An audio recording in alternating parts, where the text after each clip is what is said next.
Yeah, it is recording. Seems to have stopped then completely. Right, so we've just had a rinse out. Everything is clean and ready for the next one. So Turmeric Beastie was very good indeed.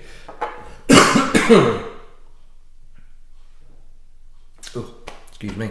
Right, so the next one, the second of the four from the Douglas Laing Remarkable Regional Malts. Remarkable Regional Malts range. Their range of four Vatted Malts to represent four. I feel like I've got something in the back of my throat. Excuse me. Yes, to represent four main Scotch whisky regions. So we've just done the Highland. We'll be doing the Speyside, this one, which is called Scallywag, which looks like that. Another finely designed bottle and stands out a treat. And then tomorrow we will be, probably the day after actually, I'm going to give myself a rest tomorrow. We'll be moving on to the Island, which is called Rock Oyster, and then the Isla, which is called Big Pete. So, Scallywag, Speyside Distilleries, according to the leaflet that I was given by Rick at the Douglas Laing stand at the Newcastle Whisky Festival, it features, amongst others, so that's not to say these are the only ones in there, and remember this is a blended malt, this is just single malt whiskies, there's no grain whisky in this, Macallan, Mortlach and Glenrothes. So some pretty good distilleries. You know, Macallan's not to be sniffed at. If you've not heard of whisky, you've probably heard of Macallan anyway. So this is 46%, whereas the Turmeric Beastie yesterday was 46.8. Again, no chill filtration, no colouring, but this is, if I put that over there, hopefully you can see it. This does have quite a richer colour than the Turmeric Beastie did yesterday. If you're watching this and you didn't watch the Turmeric Beastie yesterday, by the way, go and watch that, because I do talk about the Douglas Laing as a company, Fred Laing, who's amazing, his daughter Cara, who's now co-running the business with him, what happened with Douglas Laing, Fred's brother, going off to do Hunter Laing, all of that stuff. I'm not going to bother doing it again. This is going to be a lot quicker video because all of that backstory is in that video. So if you've got no idea who I'm talking about in terms of Douglas Laing, Turmeric Beastie video, it was only yesterday. Go and watch it, come back, and I'll see you in a bit. Okay, you watched it? Brilliant, fantastic. Right, so you know what I'm talking about now, yeah? Awesome. Okay, so let's just get on with the tasting. Oh, there's a lovely... Oh, I mean, there's some rich sherryness on here. Now, this is being matured in sherry butts and also first fill bourbon. So this is, when they say first fill, they basically mean that a cask that's held something in before, be it sherry or bourbon or port. Once it's emptied out to be bottled, the first lot of whiskey that you put in there to mature will pick up the most amount of influence of all the port or whatever has been in previously. And that first fill is normally the richest and the most intensely influenced by whatever's been in the cask before. Then as you get to second, there's still a little bit there, but it's less so. And you tend really not to go past maybe fourth, fifth, because by that point, whiskey's been sat in it, it's been drawn in. Unless you're doing it for only a few months, the whiskey will be drawing the flavours out of the cask and kind of going into the spirit itself. And after a certain amount of time, there's just nothing left in the cask. There's nothing left for it to give and to share.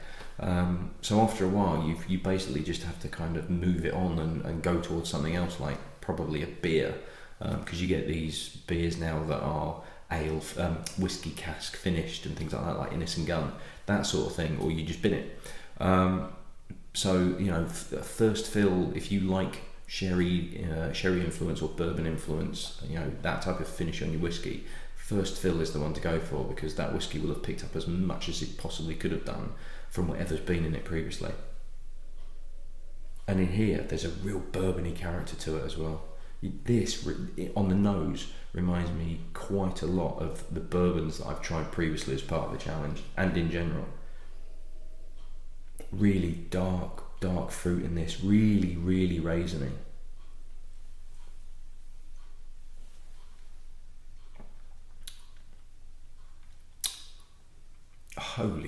crap, that is brilliant. My God, that's silky smooth, and it's just,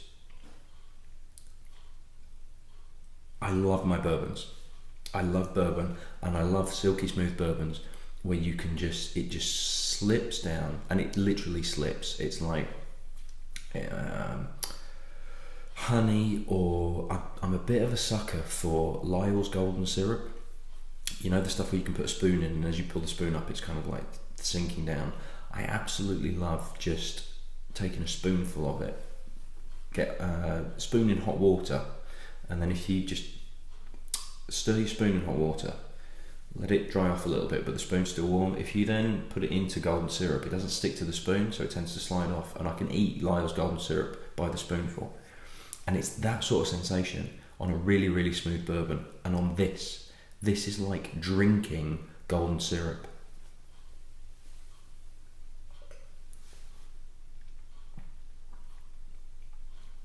This is gorgeous. It's so silky smooth. I can't believe it's 46%. I find it hard to believe it's that. It's rich, it's mouth-filling, it's honeyed, there's brown sugar in there, there's raisins and fruitcake, there's no burn, there's no edge, there is nothing. This is so smooth, it's almost like a liqueur. It's just ridiculously drinkable.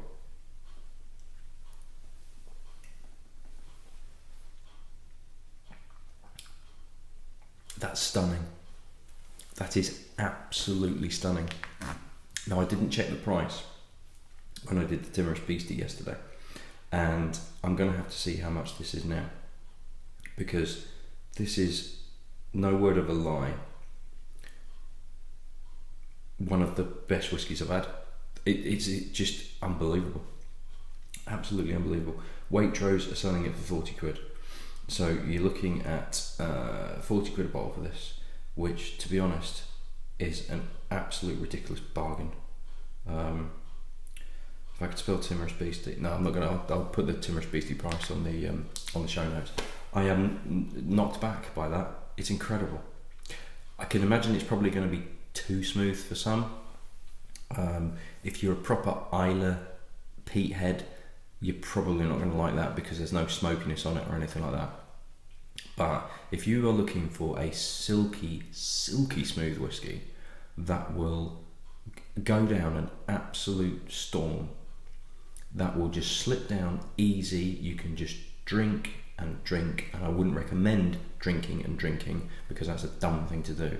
But if you want a whiskey that will, you could have after dinner, you could have in front of a roaring fire, and you could feel at absolute peace with the world, and this would warm you and caress you and give you everything you wanted, apart from things that it couldn't do that other people could. That is an amazing whiskey. That's absolutely brilliant. Fantastic. One of my top whiskies that I've had, just in terms of a pure easy drinking whiskey that has got everything that I love about whiskey and bourbon in particular. Bourbon drinkers, if you're looking for a Scotch to kind of get you into Scotch whiskies, definitely that one. Absolutely that one. It straddles the line between bourbon and Scotch whiskey perfectly. It's just brilliant, brilliant stuff.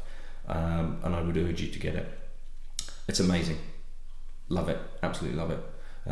Right, I've actually got some of this left, and I'm very, very, very tempted to finish that off because it is brilliant. Superb stuff, great way to finish off. I'm very much looking forward to the other two now, but I think tomorrow night I might give myself a night off because now I'm a little bit ahead of myself. But yes, Scallywag. And I don't even like terriers. I don't even like that type of dog. Where's the camera? I hate those dogs. I've got a Labrador. These type of terriers, can't stand them. But when the whiskey's that good, I'll live with that. That's not a problem. I might have to buy a bottle and then just take a picture of my dog and put a cut out Harley on it.